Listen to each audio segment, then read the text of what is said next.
friends, my name is Hamid. Today I'm working on this Monster Energy display refrigerator. The customer's complaint is the unit is not cooling at all. The compressor is running, the fans are running. When you open the door it's warm inside, and I'll show you how to fix this today. The model and serial number is right here. The model number is this, GS-3-B234B, and this unit is also charged with refrigerant of R600A, the flammable refrigerant. The first thing you want to check is your frost pattern on the evaporator. If you look inside at the back, there is a frost pattern. You want to check that, and in order to check that, you have to open this panel. There's 6 screws that you need to pull out, and then after the 6 screws there's side brackets. You see this side bracket right here from top to bottom. Pull this out.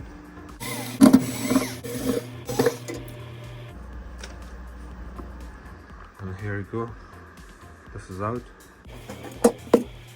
So now we can see the frost pattern. There's no frost, nothing. Even on the top there's nothing. Now we have to get to the back of the unit. For 5 screws, there's 1 screw which is missing already. Got this tiny fan. It's so cute. So this little small tiny fan is for air circulation. So I would call it the condenser fan motor, because the condenser coils are located here, and at the same time it blows a little bit of air in here. And so this also does evaporate the water from the drip pan. My compressor is warm. If I touch it with my hand, I'm gonna have to use a piercing valve to get the pressure reading from this compressor. Maybe we have leak, maybe we have a bad compressor. This is a bullet piercing valve, and the port number is B11-039. And we use this on the refrigeration systems to check the pressure. A little small sheet. If you don't know how to do it, read this. Otherwise, open it. When you open this, a couple bits and pieces. These little tiny couplings are that they go, one is thin, another one is thicker. They go at the bottom of the refrigerant line like this.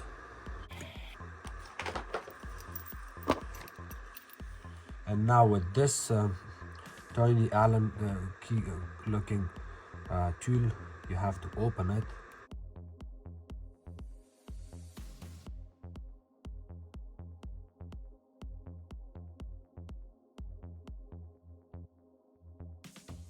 We're gonna install it in a position that this opening comes towards outside like that.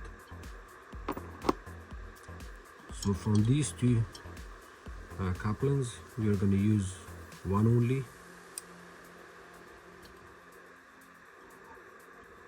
Just like that.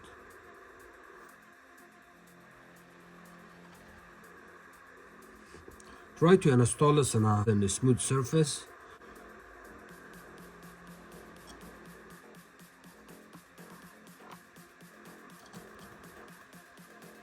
So you add it together. Look at this side, and the same thing. So it goes on top here, and then it gets locked with these screws. You have to turn these screws.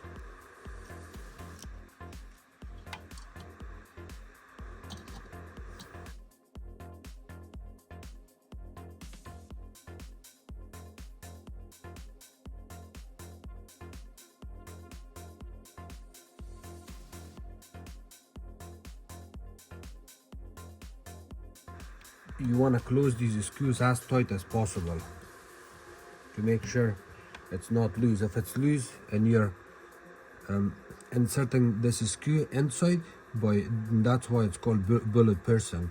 So you're piercing it with this middle screw, and you have to do it at the end. Once you know all these 3 side screws are tight enough, and then you can do it this one. You do the center screw. You tighten the center screw. The screw gets inserted inside of this pipe from inside, and then it causes a hole. And once you get that hole, all the refrigerant would flow from the compressor in here, and then you will add your gauges in there. Okay, so this is very tight now. It's good to go. I'm going to be using these gauges to get the pressure reading.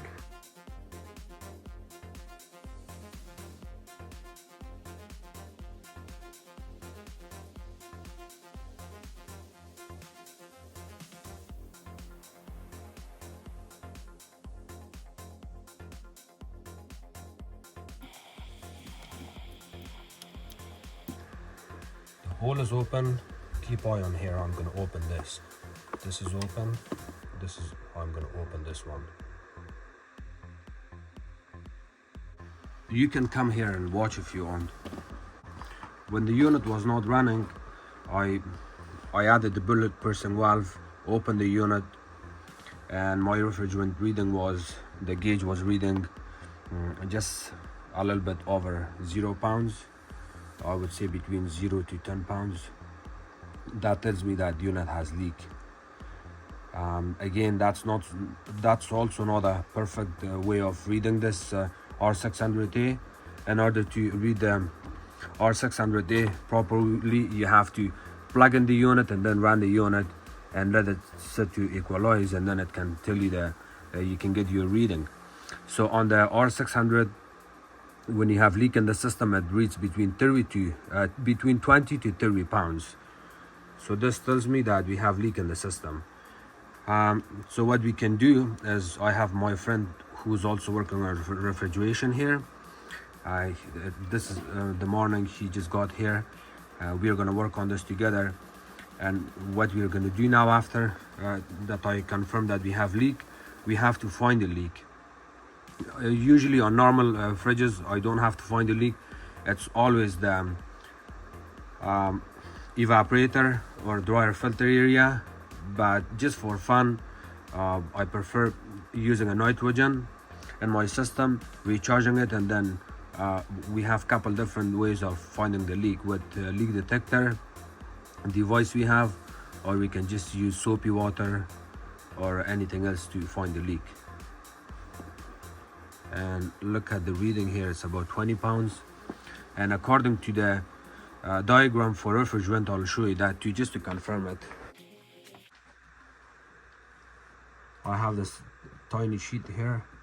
I have a couple guys here coming in the garage to do refrigeration work and training.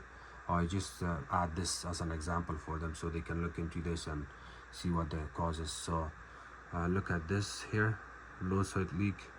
It reads between 20 to 30 pounds pressure. So obviously we have leak in the system.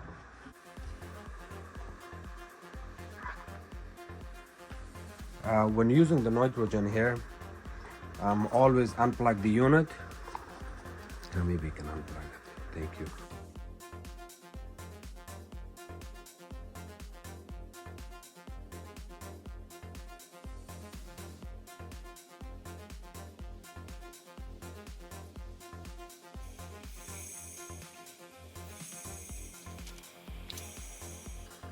$200 is enough.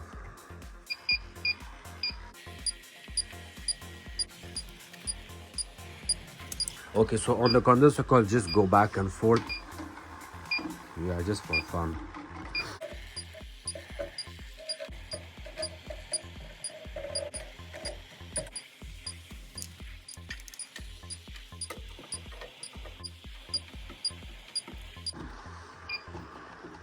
These are one of the most beautiful evaporators I've seen, because if you look, there's copper that runs from the left to right. So all of those copper lines that you can see on both sides of the evaporator actually goes down all the way in, and then it comes out from other side. So the aluminum part is part of the evaporator that's covering the copper at the back. So I don't see a lot of leak on these units. What happens on these units, sometimes when it stops cooling, is all because the unit stays in a garage for a couple of years or not being used in a couple of years, and it also causes evaporation leak. And in that case, if we do not find any leak, what we can do is we are gonna vacuum the unit really good, and we charge it back in and let it sit and keep eye on it for a week and see how it goes. If the unit is working perfectly fine, we just vacuumed it and we charge it. That's all. It's gonna fix the problem. Also hold it by that fan, you know that fan, yeah, just right there, just for fun, nothing. So what we can do now, we're gonna vacuum the unit, but before you vacuum it, we're gonna have to add a access valve here. We're gonna get rid of the nitrogen from the system. The place where I added this piercing valve, we're gonna completely remove this and cut our new dryer filter. We're gonna cut this and add a new one, because whenever you are doing sealed system refrigeration work, it's advised to always replace your dryer filter, just to be on the safe side. So we will replace this and we will install a piercing valve there, I mean the access valve, and then we are gonna vacuum it and recharge it back again. Even it showed leak in the system when I added the gauges. When the unit was not running, I had low freon, and when the unit was running, it went to the vacuum, and according to the chart, that diagram, it shows that we have leak in the system. But again, sometimes we can also get tricked by that, because we only check the low side, but we did not check the high side. So check the low side and high side, and that can tell you 100% that you have leak in the system. But because on these units, I have seen similar issues with just the freon skip on it, and that's all. And I got my reading and it showed that the freon has leaked. By recharging it back again, that fixed the problem. So we're gonna try this and see how it goes. Okay, so I wanted to open this piercing valve, but I decided to not open it because we have to do some brazing here. We are not using a lock ring. In order to do brazing, we have to flush the system with nitrogen, because we have flammable gas in there. We want to get rid of that. So maybe cut the dryer filter from one side, or maybe from both sides.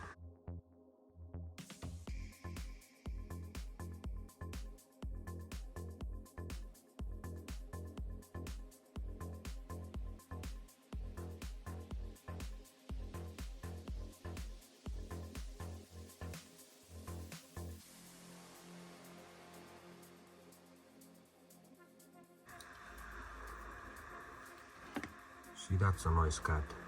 You want to see that hole in there when you cut it. If you don't see that hole, then that means you pinched it in and it's not going to work. Well, good job. Now you can grab the nitrogen, yeah.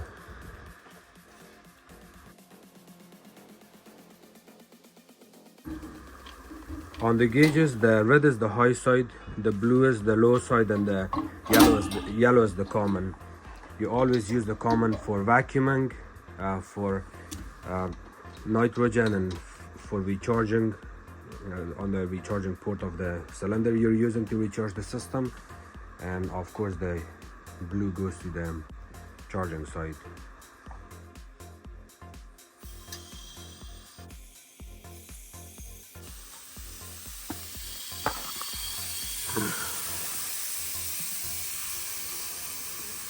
I have some air coming from here.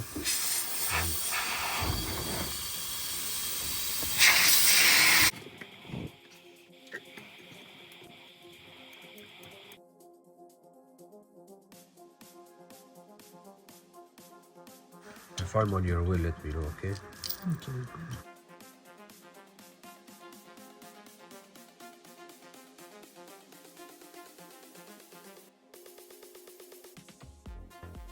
You may want to turn it 2 to 3 times, and then you pinch the scatter, because what happens if you pinch it hard and turn it only 1 or twice, see how the pipe looks? It doesn't look good.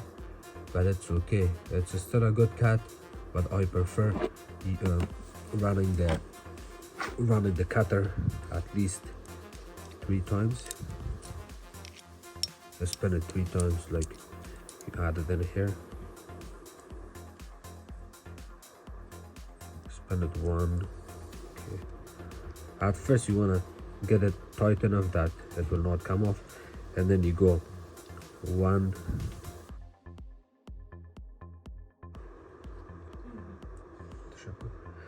So 3 times, and then we tighten it a little bit more, and then another 3 times. 1, 2, 3.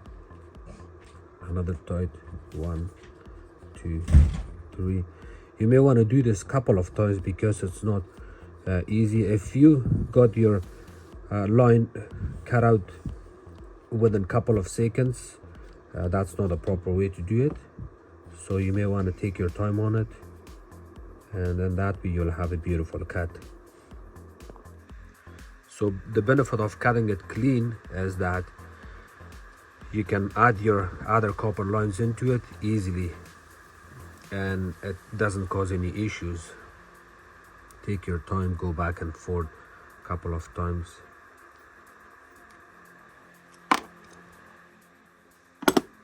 Look at the cut now. Again, it still doesn't look perfect, but it's beautiful cut here versus this one. Look at the difference.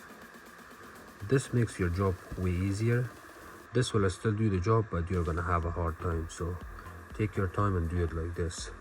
I have a couple different sizes of axe as well. You can choose one of them. I don't know which one.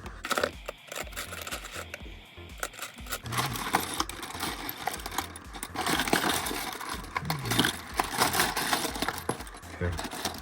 Oh, perfect. I keep 3 different sizes on this. The bigger one, the normal, and the thinner one. They come in the different sizes, 1/4 inch, 5/16, and 3/8.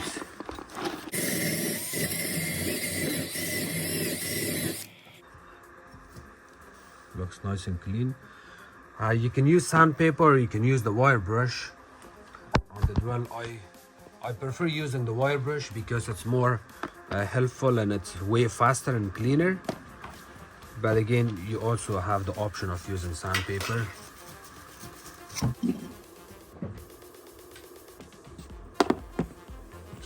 Okay. Yeah, so here's the swedging tool. You can use this swedging tool, or you can use different swedging tools. I have a different swedging tool. When you're using the swedging tool, you can always hold the back side of the hose tight with the special tool we have. I'll show you later on. Or you can also, if it's an easy swedging, you're good.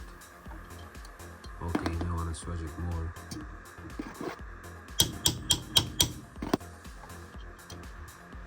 Okay, that's perfect.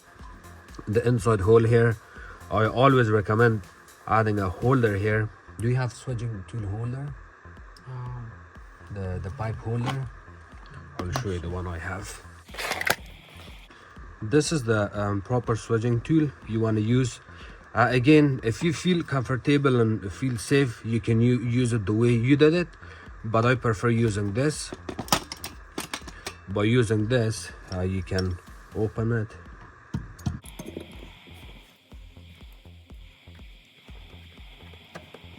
This holds it tight, and now you can add your little tiny swedgers to swedge it. So you're kind of holding it, and at the same time you're hammering it. Do you have one of these? I think so, yeah. Okay, good. Yeah, I would say use that in future. Okay. You did a good job, but I use this just to be safe, because if you're doing evaporator and you damage this line, then you're gonna have to buy the compressor from your own pocket. Okay, so this looks good. You're gonna clean this.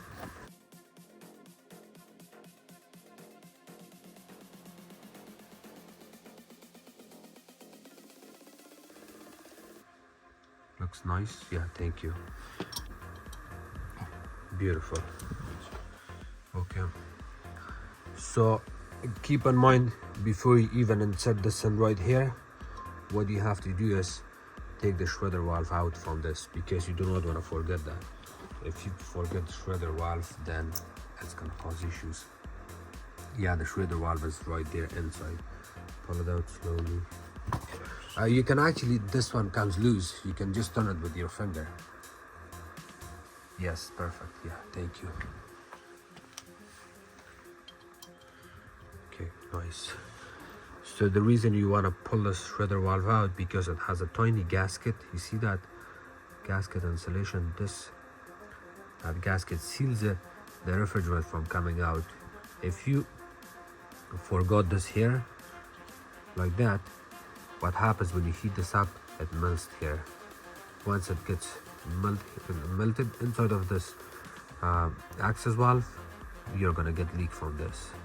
So that's why you have to take this out first. Okay, perfect. Brazing. Yeah, you can do brazing. Do you wanna maybe get your dryer filter ready too before you do the brazing? Yeah. It's up to you. If you want to do the brazing. With low or high? No, with high, High? yeah.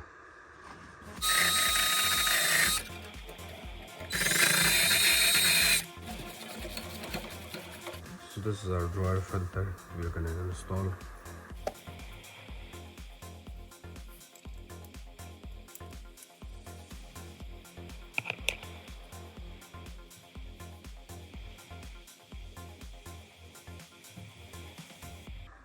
Yeah, 3 turn 1 tight, that's way better now.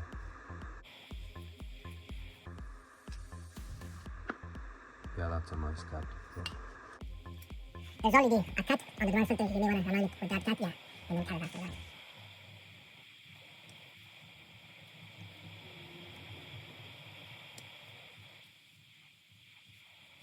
Okay, good job. That's beautiful. Yeah. Maybe cut it right here, so you will have a straight line right here. Okay.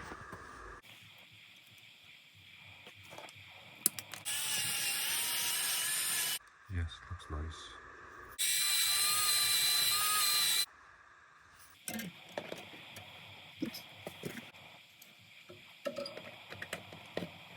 What you can do here is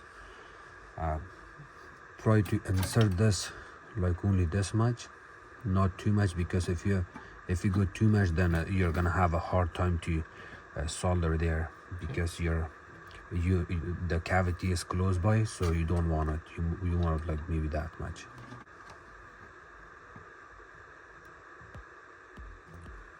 So what I do is, let me see, I go like this and pinch it only from one side. Yeah, just from this side. Yeah, that's perfect. Yeah, once you heat this up, it slides out, so you may want to add something at the bottom just to hold it in place tighter.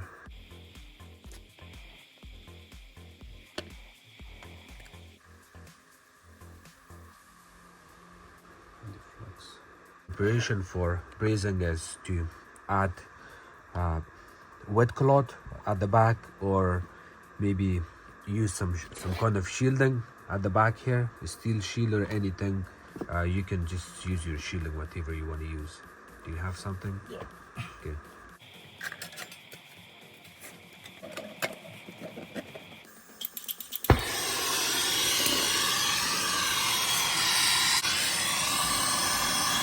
Oh no, stop it. You know what you didn't do?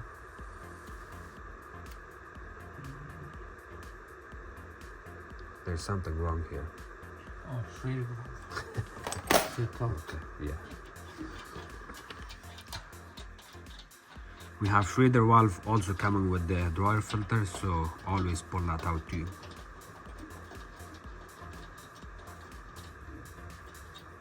Good job. Yeah, that's good. Perfect. Now you're good to go.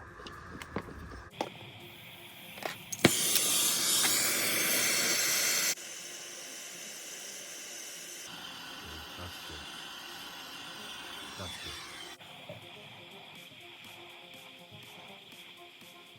good. You know, if you hold your torch towards the compressor, you don't have to do any shielding. Sure. Okay.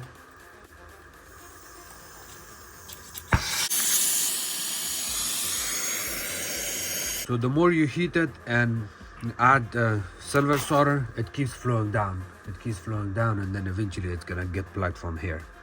So always, where's your silver solder? Always go right from here, so it flows down. If you go right here, it's still okay, but you have to keep eye on your heat because you want to go low on heat, or maybe pull out your heat and then at the same time keep adding it, because at this moment it was flowing down and it's gonna plug the dryer filter. I think you're still okay. Look at it with the mirror. No, I can see a big hole there. So maybe pinch it a little bit more. Yeah, pinch it and then add a little bit more silver solder.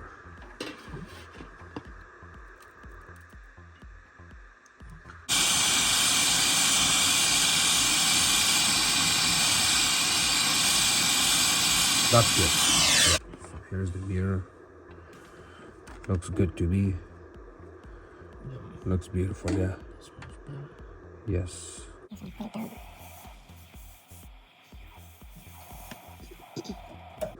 If I use the silver solder and it flows down, but I have a small hole still, what I can do is next time I'm not going to use the silver solder. Where's the other one? The other one do you have? Just right here. I use this material. 5%, yes. That's the floor. Yeah.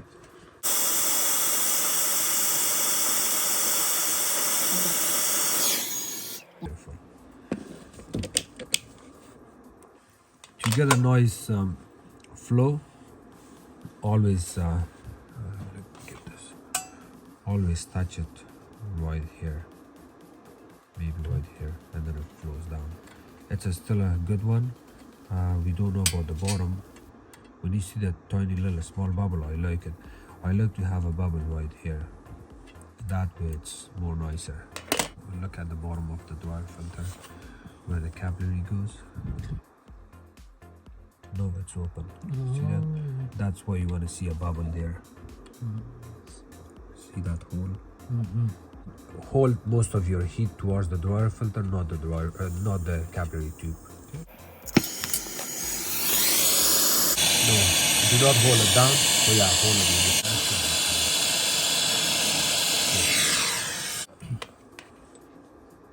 No. This is a good one. How do you like it? Looks good? Yeah, but this one looks okay. Yeah, it's better. Just this little bubble. Yeah, it's good. But that's okay. Protecting this part. Yes, you can use this shielding. I would say add this one. And then add your shield on top. And if possible, hold your heat from this side towards the right hand side. Do you want to change position? I can come on that side.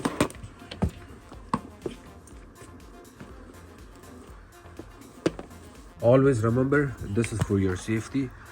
If you're using the torch this side, get your tank, move it to other side.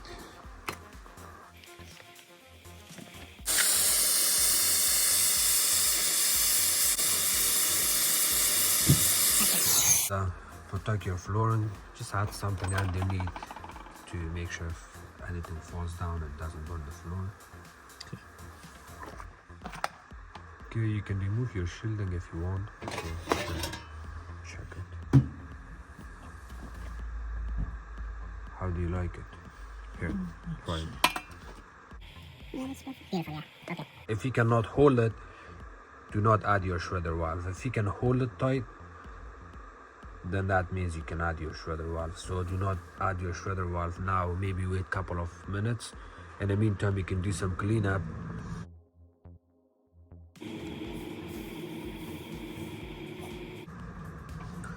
Never cool down this area with the wet towel because you're gonna cause damage to them, to the capillary tube. It would shrink from inside if it's hot and you're just adding cold pads or water or anything to cool it down, do not do this. Just let it naturally cool down.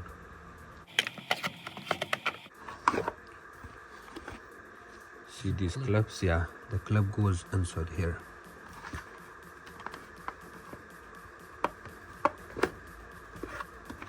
See, it's not sitting. Yeah, it's good now. Before it was moving a little bit, now it's okay. Look at the original versus the new one. This one is way better. This one is small, it's okay, but in the small places you want to use this. The place that you can see that you had to try it 2 or 3 times, you may want to double check it again before you do your vacuuming. This one looks good. Okay, thank you. Okay, I think we are okay now. You can add your shredder valve. Yeah, you're good. Okay. Do you know which one goes where? This one looks like this one. Which one? The Figure black out. one? Yeah. No, the black one is for Oh, for this one? yes. This one is for the access valve. Okay. The dryer filter comes with the cap. Look at the cap. I like the cap on this one because you can pull out the shredder valve with this cap itself. Okay. Do not over tight it. Now we can vacuum.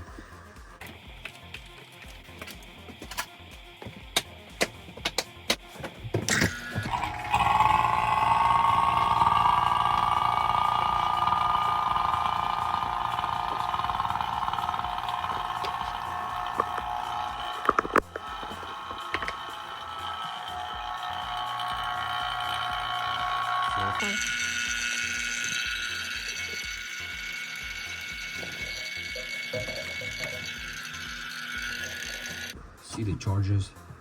1.87 ounce.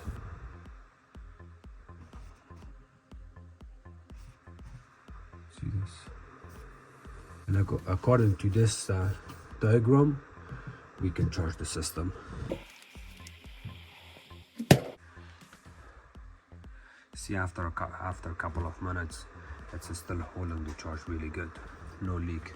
Okay. Yeah, you can use this, no problem.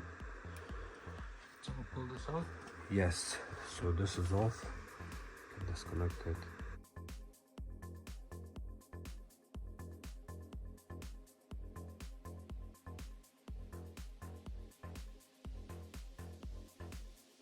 A 1.87 ounce. Okay, so what do I do next?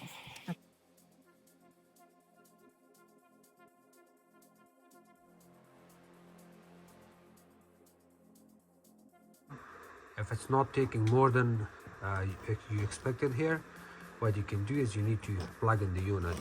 You plug it back in here. So the moment the compressor runs, it starts pulling more. I think it's good. Okay. Close it here. I prefer to have a gauge between them because if you have a gauge, that way you can see your reading. How is the reading of the system? But it's okay. You're just charging it with Freon, so it's okay. You can put the Get the reading anyways.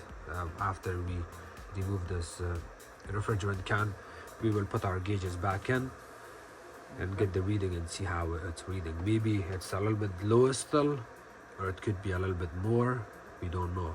If you overcharge it, what happens is all of those lines there, not all of them, some of them, especially the one that comes to the dryer filter, gets frosty, you get ice build up in there. But if it's undercharged, then the compressor will run for a long time. So you do not want to undercharge it, or you also do not want to overcharge it. Just charge it normal. That way you will not have compressor run issue, or you will not have frost build-up issue on those lines. If you put your hand on the high side, can you feel it getting warm? yeah. Okay, that's good. You want it to get warm. Yeah. Yeah, okay, perfect. Beautiful. Yeah, the moment you feel the high side or the condenser coils getting warm or hot, that tells you that the inside evaporator is also getting frost. You don't have to actually go and open the door to see it. You can always just feel the high lines Getting from. hot. Yeah, okay, that's good. So that indicates that the heat exchange is working. And now, and for because this is a small unit, it's gonna take some time before the frost appears in the system. Yeah, it's already getting cold here.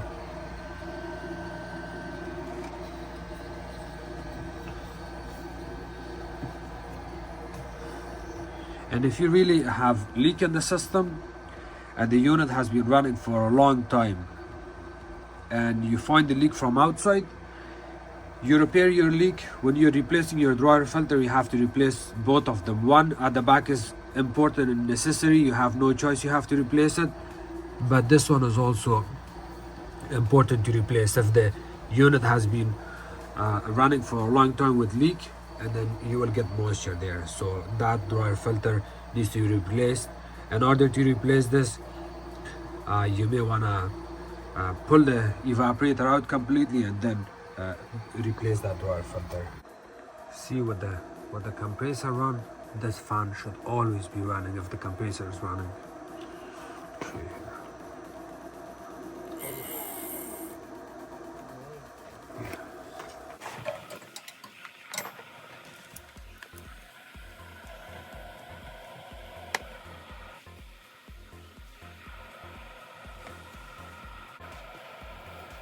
So I always prefer to reinstall the dryer filter back in properly by the compressor before vacuuming the unit, because what I found in the past is I would leave everything the way it is and I vacuum it and then recharge it. But the moment I try to adjust my dryer filter, I break the line here, or I get a crack or something happens, and then I have to do everything back from the start, which is a big waste of time. I always recommend readjusting your dryer filter back in place. Hello friends, so at this moment the unit is fixed. We charge it to 1.87 ounces of Freon R600A. I saw frost build up inside of the unit where the evaporator is. It keeps climbing down because I increased the temperature. The unit has been running for, I would say, half an hour, and I added to the coolest setting. You can see the temperature getting cold.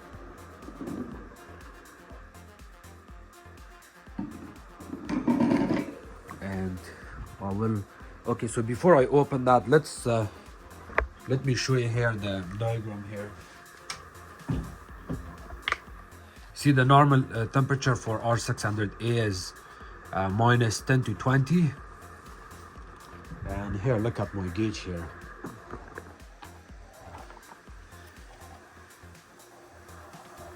Unit has been running for half an hour. It's still okay. It's a little bit higher than expected here, but it's perfectly fine. And the cool control at the back of the unit is right here. You see this little small tiny screw. You can turn it counterclockwise to get it warmer, or clockwise, turn it clockwise to get it colder. I wouldn't rely on that diagram that shows you that you have to bring it between minus 10 to 20, because sometimes it can also confuse you. If you know how the R600A works, then again, I would not rely on that diagram. You would know how to do this. But if you're new in this business, please always follow the charts. That way you will be on the safe side. I would only look at my frost pattern on the evaporator by taking the panel off after I recharge the unit. I would also put my hand at the back of the condenser coils and feel the heat and how warm or how hot is the back where the condenser coils are. And also I would check my dryer filter and the high side lines to make sure they are not frosty. If I have ice or frost at the back of the unit, That's one problem. If I do not see any frost buildup into the evaporator compartment, that's another problem. Again, you always want to check all of those stuff before you go to the chart and see if your system is working or not. Chart is a good example. It will tell you how the system works, how much to charge it, and how the reading should be. For example, it's between 10 and 20, or between when it's leak between minus 20 to 30. It will help you with all of those, but if you work on these units almost every day or every week, you should understand how the unit works, and that's why I would say do not rely on the diagram. Otherwise, the diagram is a good source for you to understand how the seal system works on these units, and you're good to go. So for today, this unit is fixed. I got good reading. I saw my temperature inside. I saw my frost pattern on the evaporator compartment. I do not see any frost buildup at the back of the unit. When I fix these units in my garage, usually I keep it in the garage for a couple of days just to make sure everything is working the way I expected. And I also double check and triple check the back panel where the dryer filter is, where my high and low sides are. I want to make sure I do not get any frost buildup there. If I have frost, maybe I overcharged it, and then I have to cut some freon or maybe bleed out some freon. If I don't see any problem at the back, the inside temperature is perfectly fine, then I call my customer and tell them you can come and pick it up, or you can just drop it off.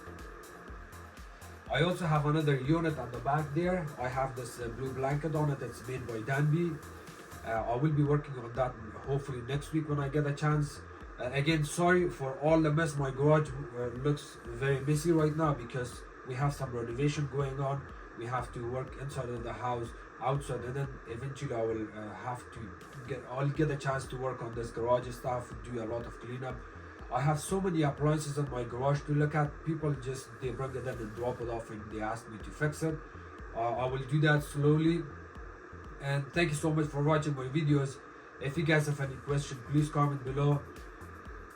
Don't forget to subscribe to my channel, like my videos, share it with others. You can also follow me on Facebook. It's called Hamid Appliances Repair.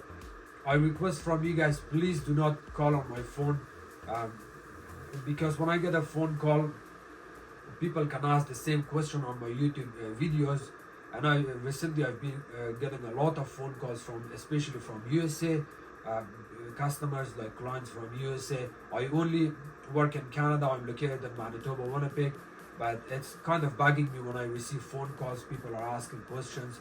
I love helping everyone, but at the same time I'm very busy here. I have to go on service calls, deal with other technicians who's working in our company. So honestly, it's very hard for me to answer everyone's phone call that they can ask their question on YouTube. Thank you so much.